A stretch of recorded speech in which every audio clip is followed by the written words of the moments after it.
ശ്രീ കിഷോർ, അർജുനെ കണ്ടെത്താനായി ഇന്ന് ആ നാട്ടിലെ ജനങ്ങൾ തെരുവിലിറങ്ങേണ്ടി വരുന്ന ഒരു കാഴ്ചയ്ക്ക് കോഴിക്കോട് സാക്ഷിയാകുകയാണ്. പക്ഷേ സിദ്ധരാമയ്യ എന്ന കർണാടകത്തിന്റെ മുഖ്യമന്ത്രി പറയുന്നത് ഈ തെരച്ചിലുമായി ബന്ധപ്പെട്ട് ഒരു വീഴ്ചയും ഉണ്ടായിട്ടില്ല, എല്ലാ സംവിധാനങ്ങളെയും ഏകോപിപ്പിച്ച് മുന്നോട്ട് പോകാനായി ആദ്യഘട്ടം മുതൽ എന്നുള്ളതാണ്. പക്ഷേ എന്തുകൊണ്ടാണ് എന്നിട്ടും നിങ്ങൾക്കിങ്ങനെ തെരുവിലേക്ക് ഇറങ്ങേണ്ടി വരുന്നത്? ആ വാക്കുകളെ നിങ്ങൾ എത്രമാത്രം വിശ്വാസത്തിലെടുക്കുന്നുണ്ട്?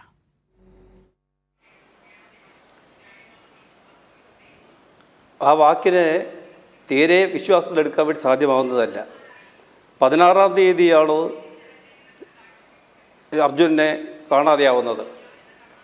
17-ാം തീയതി രാവിലെ തന്നെ അവിടെ പോലീസ് സ്റ്റേഷനിൽ പരാതി അർജുൻ്റെ ബന്ധുക്കളും അതേപോലെ വാഹന ഉടമയും ചേർന്ന് നൽകുകയുണ്ടായി. അതിനുശേഷം യാതൊരു അനക്കവും ഇതുമായി ബന്ധപ്പെട്ടുണ്ടായില്ല. 19-ാം തീയതിയാണ് ഇതിൻ്റെ പ്രവർത്തനങ്ങൾ ആരംഭിക്കുന്നത്. ആരംഭമെന്ന് പറഞ്ഞാൽ 2 മണ്ണുമാന്തി യന്ത്രം ഉപയോഗിച്ച് മണ്ണ് നീക്കി ആ നാഷണൽ ഹൈവേ റോഡ് തുറക്കുന്ന സമീപനമാണ് ഗവൺമെൻറ് ഭാഗത്തുനിന്നുണ്ടായത്. പകരം ആ ജീവൻ രക്ഷപ്പെടുത്താനോ അതിനകത്ത് ഉൾപ്പെട്ട ആളുകളെ സംരക്ഷിക്കാനോ ആവശ്യമായുള്ള യാതൊരു നിലപാടും ആ ഗവൺമെൻറ് സ്വീകരിച്ചില്ല. 19-ന് ശേഷവും അവിടെ ഉണ്ടാകുന്ന വളരെ കൃത്യമായി ഏത് ഭാഗത്ത് വെച്ചാണ് വാഹനം നഷ്ടപ്പെട്ടിട്ടുള്ളതെല്ലാം കൃത്യമായി ആ വാഹന ഉടമ വ്യക്തമാക്കിയിട്ടും അത് ശ്രദ്ധിക്കാനോ അതേപോലെ തന്നെ എന്തെങ്കിലും ഒരു സമീപനം അതിൻ്റെ ഭാഗമായി സ്വീകരിക്കാനോ സാധ്യമായില്ല എന്ന് നമുക്ക് കാണാൻ വേണ്ടി സാധ്യമാകും. അപ്പോൾ അതുകൊണ്ട് അവരുടെ പ്രവർത്തനങ്ങൾ ആരംഭിച്ചു, അല്ലെങ്കിൽ അവർ സജീവമായി ഇടപെട്ടു രക്ഷപ്പെടുത്താൻ പറയുന്നതിൽ യാതൊരു വസ്തുതയുമില്ല.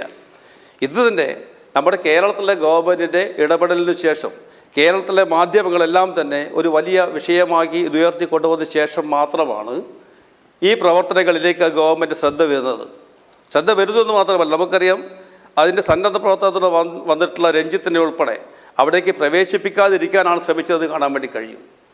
അർജുൻ്റെ വാഹനത്തിൻ്റെ ഉടമ അദ്ദേഹം പറയുന്നത് അദ്ദേഹത്തിൻ്റെ വാഹനം കണ്ടെത്തി തരണമെന്നല്ല, പകരം തൻ്റെ വാഹനത്തിനകത്ത് കുടുങ്ങിയിട്ടുള്ള അർജുൻ്റെ ജീവൻ രക്ഷപ്പെടുത്തണമെന്നാണ് പറയുന്നത്. ആ പറയുന്ന മനുഷ്യൻ്റെ വൈകാരികമായിട്ടുള്ള അവസ്ഥ നമുക്കറിയാം. ആ അവസ്ഥയെ പോലും മാനിക്കാതെ അദ്ദേഹത്തെ മർദ്ദിക്കുന്ന സമീപനമാണ് അവിടുത്തെ പോലീസ് സ്വീകരിച്ചെന്ന് കാണാൻ വേണ്ടി കഴിയും. അപ്പോൾ അതുകൊണ്ട് കൃത്യമായിട്ട് ഇടപെട്ടു എന്ന് പറഞ്ഞാൽ അത് വസ്തുതാവിരുദ്ധമാണ്. ഇവിടെ നമ്മുടെ മുഖ്യമന്ത്രി അവിടെ സിദ്ധരാമയ്യക്ക് കത്തെഴുതുന്നു. അതിനുശേഷം നമ്മുടെ ചീഫ് സെക്രട്ടറിയെ അവിടെ ഒരുമായി ബന്ധപ്പെടാൻ ചുമതലപ്പെടുത്തുന്നു മാത്രമല്ല, അവിടുത്തെ ചീഫ് സെക്രട്ടറിയെ ബന്ധപ്പെടുന്നു, പോലീസ് ഉദ്യോഗസ്ഥരായിട്ട് ബന്ധപ്പെടുന്നു, അവിടുത്തെ ഉത്തരമേഖല കമ്മീഷണറായിട്ട് ബന്ധപ്പെടുന്നു. അവരുമായി എല്ലാം തന്നെ ബന്ധപ്പെടുന്നു. നമ്മുടെ ഗതാഗത വകുപ്പ് മന്ത്രി അവിടുത്തെ ഗതാഗത വകുപ്പ് മന്ത്രിയെ കാണുന്നു, അവരുമായി സംസാരിക്കുന്നു. അങ്ങനെ എല്ലാവരും എല്ലാ തലത്തിലും ഇടപെടുന്നു.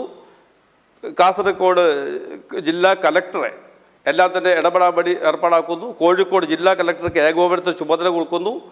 അത്തരമൊരു സമീപനം നമ്മുടെ കേരളത്തിൽ സംഭവിക്കാത്തൊരു വിഷയത്തിനകത്ത് കേരളത്തിനകത്ത് ഗവൺമെൻറ് എടുത്തിട്ടുള്ള സമീപനം പോലും അവർ നടത്തിയില്ല എന്ന് കാണാൻ വേണ്ടി കഴിയും. അപ്പോൾ അതുകൊണ്ട് തന്നെ നമ്മൾക്ക് ഏറെ ആത്മവിശ്വാസമുണ്ട്. തുടക്കത്തിൽ അവർ നല്ല പ്രവർത്തനം നടത്തുമെന്നെല്ലാം പറഞ്ഞെങ്കിലും അർജുനെ നമുക്ക് പെട്ടെന്ന് തന്നെ തിരിച്ചു കിട്ടാൻ വേണ്ടി സാധ്യമാകും. ഒരുപാട് സംവിധാനങ്ങളുണ്ടല്ലോ, നമ്മുടെ മുന്നിൽ അനുഭവമുണ്ട്. കേരളത്തിനകത്ത് നമ്മുടെ ഇവിടെ ഉണ്ടാകുന്ന ദുരന്തങ്ങളെല്ലാം തന്നെ ഉണ്ടാകുമ്പോൾ ആദ്യം രംഗത്ത് പറയുക നമ്മുടെ നാട്ടിലെ നാട്ടുകാരാണ്. അതിനുശേഷമാണ് രക്ഷാദൗത്യവുമായിട്ടുള്ള ആളുകളെല്ലാം വരിക. എല്ലാവരും ചേർന്നുകൊണ്ടാണ് ഒരുപാട് അനുഭവം, ഞാനെല്ലാം വിശദീകരിക്കുന്നില്ല, നമ്മുടെ മുന്നിലുണ്ട്. കേരളത്തിലെ ജനങ്ങളെല്ലാം തന്നെ ഒറ്റക്കെട്ടായി കൊണ്ടാണ് ഈ പ്രവർത്തനങ്ങൾ ഏറ്റെടുത്ത് നടത്താറുള്ളത്. ഗവൺമെൻറ് കൂടെ നിൽക്കും. സിദ്ധരാമയ്യ അവിടെ പോയോ എന്നുള്ളതല്ല വിഷയം. ഇന്നാണ് അദ്ദേഹം അവിടെ എത്തിച്ചേരുന്നത്. എത്ര ദിവസമായി, എത്ര മണിക്കൂർ കഴിഞ്ഞു? 130 മണിക്കൂർ കഴിഞ്ഞില്ലേ? അദ്ദേഹം അവിടെ പോയതുകൊണ്ട് കാര്യമുണ്ടായോ?